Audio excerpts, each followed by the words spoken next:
Hey, Timmies. This is Psychic Bob. Well, here I am. Look who I got with me today, a special friend. This is my mom's little chihuahua, Jake. And I tell you, this is a miracle. This is a dog. You might have seen a few years ago, I did a video called The Demon Possessed Chihuahua. Well, we got the demon out of it. You know, a little magic goes a long way. And here he is now, and he's just precious, and I love him to death. He's spoiled rotten. He's definitely a mama's boy. He's not too friendly with me, but he's tolerating me, and that alone is a miracle. So I'm so glad to be here with you. Well, anyways, I want to come to introduce you guys to Jake today, and you know it's Friday. It's the end of the week. This is a wonderful time when we just kind of slow down, we relax, we start to see our weekend starting, and we start to find peace within ourselves. And this is a wonderful time to sit with your pets, to love them, and just enjoy their presence. I'm so glad Jake is here with me. I tell you, Jake is a character. He doesn't have a lot of patience, so I decided to let him go because he was getting antsy. But I'm so glad you're here. As I was saying, it's the weekend, and a lot of you over the last week have been writing to me saying, Psychic Bob, I'm interested in Wicca. I want to be part of it. What's it like? What was it like for you when you first started in the craft? And, I love to think back and share my experiences from my early days in the craft, because it was a truly, you talk about a magical time. I think your first year of the craft is probably the most special on your journey. And, I want to show you here, this is an original copy. It's no longer under this cover, but this is, you've heard me talk about this book, Wicca, A Guide for the Solitary. And I've told my story about how I found this book, and I'll put that link below if you haven't seen that part. But, I remember my first year going through the process of studying this book and reading. And, every day was filled with magic. I think one of the wonderful things about when you start into the craft is that you discover that the universe is alive. A lot of the traditional monotheistic religions, and I'm not picking on anyone, but in the Western society, we have a few major monotheistic traditions. They tend to make the divine separate. They always say God is somewhere far away, And I think a lot of Christians, particularly, because that's predominantly where I live, was majority Christians, what you find is that a lot of them are disconnected from the divine. And the system that exists within that tradition, that faith tradition, tends to make people feel like, well, God's far away. We're on an earth that we have to control. Nature is dangerous. And there's no life beyond this human life. This creates a system of fear. And when you have fear, you become disempowered. And I think that one of the true gifts of the craft, at least one that I discovered when I first started studying, was that one, divinity is not far away in some distant heaven. Divinity is here. Divinity is within us. Divinity is in the very rocks and trees and grass. That's a major eye-opener. And then, I think one of the things that also happened to me was I started to realize the power of the moon. In this book, Scott Cunningham gives a wonderful meditation. In fact, I think I'm going to just read this to you because I think it really is, I think it's very empowering. It's one of the first meditations that I did that helped me to really connect to the Lord and the Lady. Okay, here it is. This is the moon meditation that he teaches. I think it's wonderful. Let me put on my glasses here. And he says, to develop a rapport with the goddess and God, a necessity for those who desire to practice Wicca, you might wish to follow these simple rituals. At night, stand or sit facing the moon, if it is visible. If not, imagine the fullest moon you've ever seen glowing silver white in the inky blackness directly above and before you. Feel the soft lunar light streaming into your skin. Sense it touching and mixing with your own energies, commingling and forming new patterns. See the goddess in any form that you will. Call to her, chanting old names if you wish. Diana, Lucina, Selina. Pronounce them as Diana, Lucina, Selina. Open your heart and mind to the aspect of goddess energy manifested in the moon's light. Repeat this daily for 1 week, preferably at the same time each night. Well, my first year of Wicca, I actually did that. Now, what was really great is at that time I had this really great apartment. It literally sat on a hill facing east. And I had a giant glass wall on one side. So when the moon would rise, it flooded. I could see it clearly, and it would flood my entire apartment in light. And it's really interesting because I had lived there probably like a year before I even started studying Wicca. And once I started studying Wicca, I thought, how did I not realize this blessing? It's in front of me every day, and somehow I didn't really pick up on it. And the wonderful thing is that Wicca taught me to open my eyes.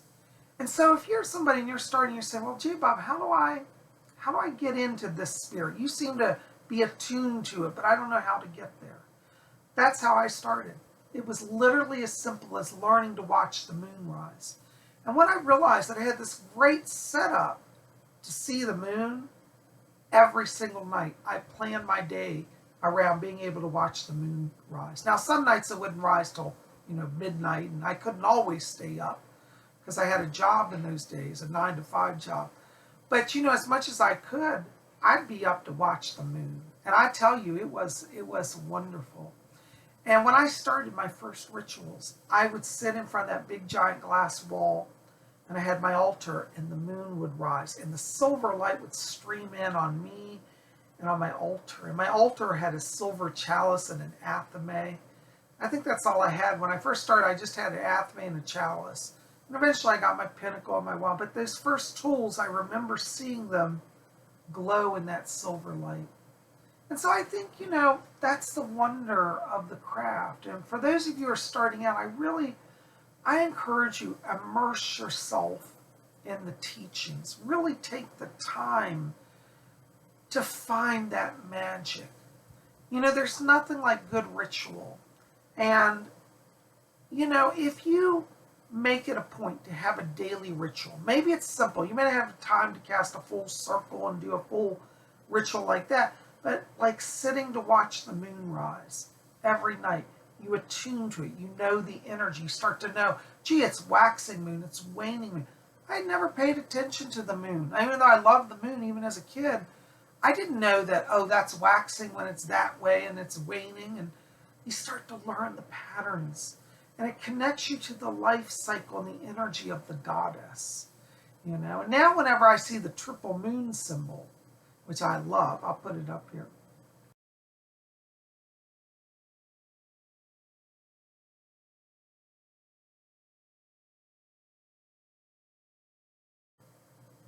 It reminds me of my first early days of getting to know the moon.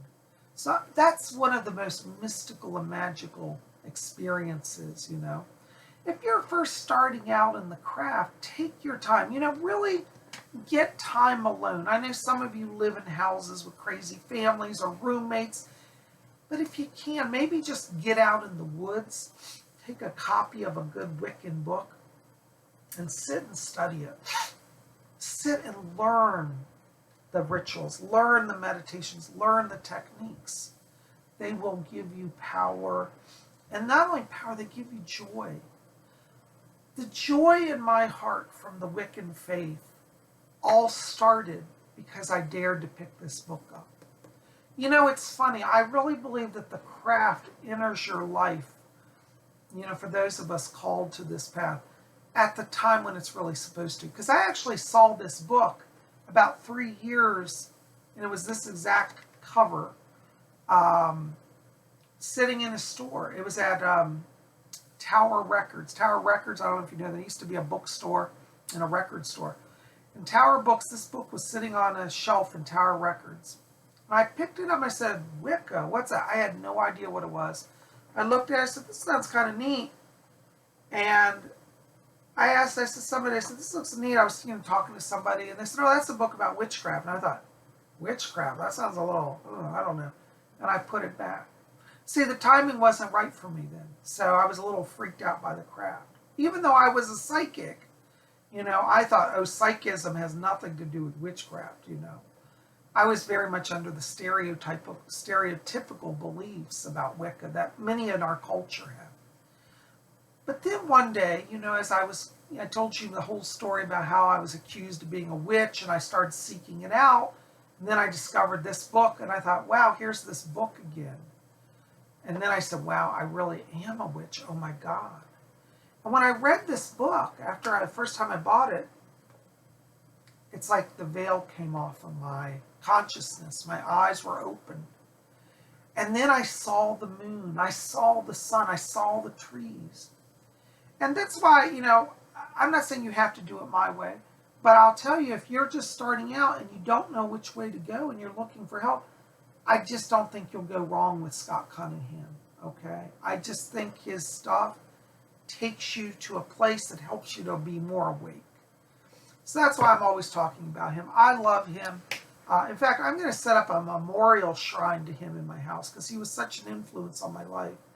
And as many of you know, Scott Cunningham is dead. He passed in 1993. So he's been gone a while. But he's a blessing to my life. His works, I still read them every day. I read something by him every day. Oftentimes I use his Pan invocation. We'll have another video all about that. I use his invocation to the goddess, the moon goddess. I'm always using something from him. And he's just wonderful. So if you're starting out in the craft and you're saying, how do I get going? How do I capture that magic that I hear Wiccans talking about? It comes from learning how to see the world. This is what Wicca does. It helps you to see the truth.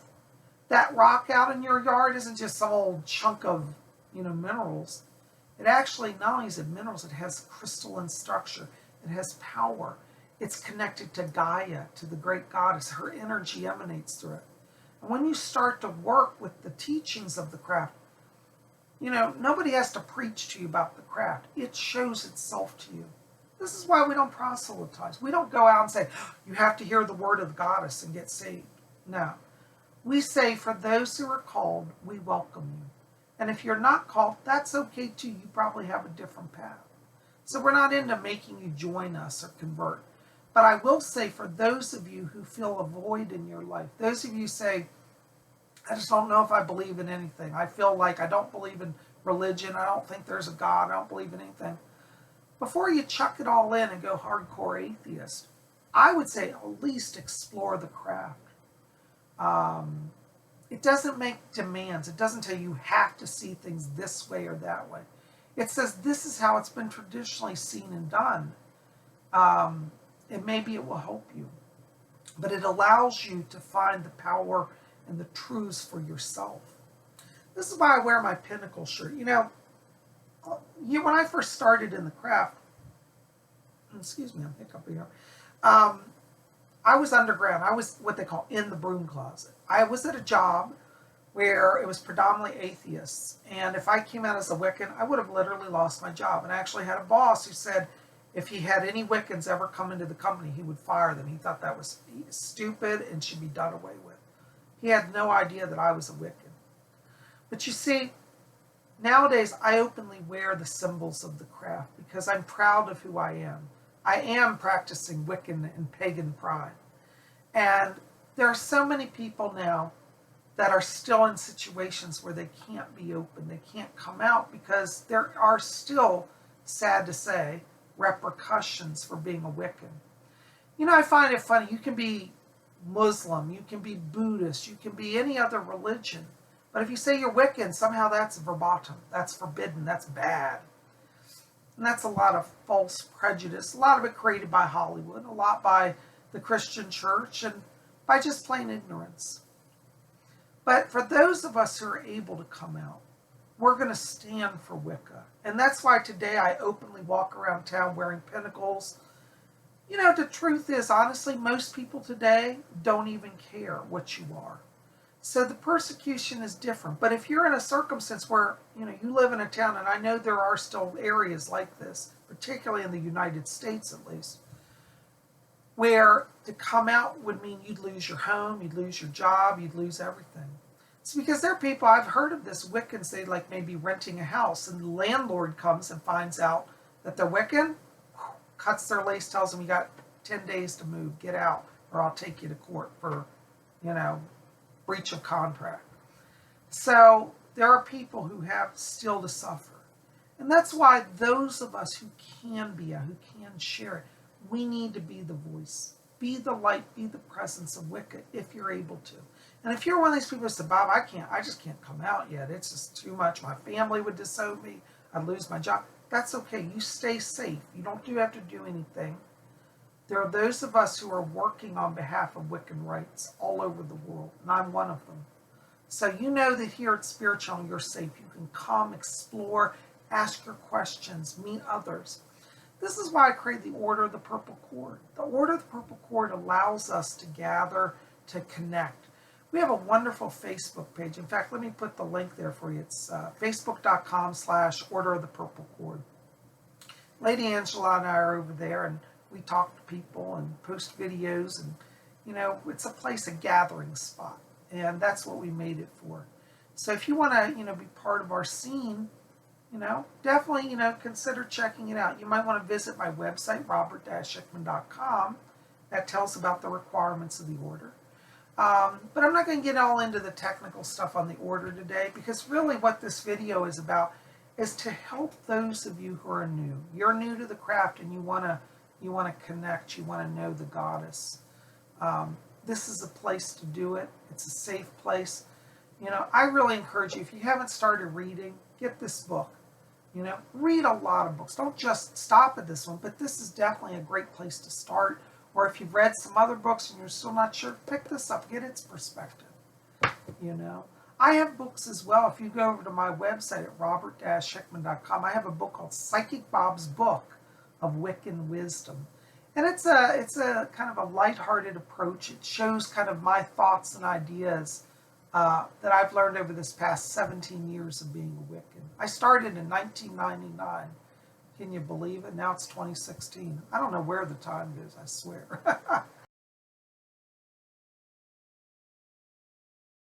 But that's the truth. I've been practicing this for this many years, and I love the craft. It's changed my world, and I've never once regretted being a Wiccan. So I invite you to, consider it. Just consider it. Anyways, guys, listen, I know I'm rambling, but I just want to come here, share these thoughts with you on this Friday, introduce you to Jake, who's running around here somewhere. And we'll definitely be back here. So tomorrow's Saturday.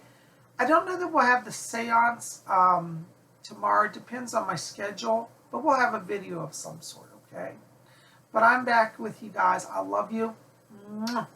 I send you my blessings. And as we always say in the craft, may you always blessed be.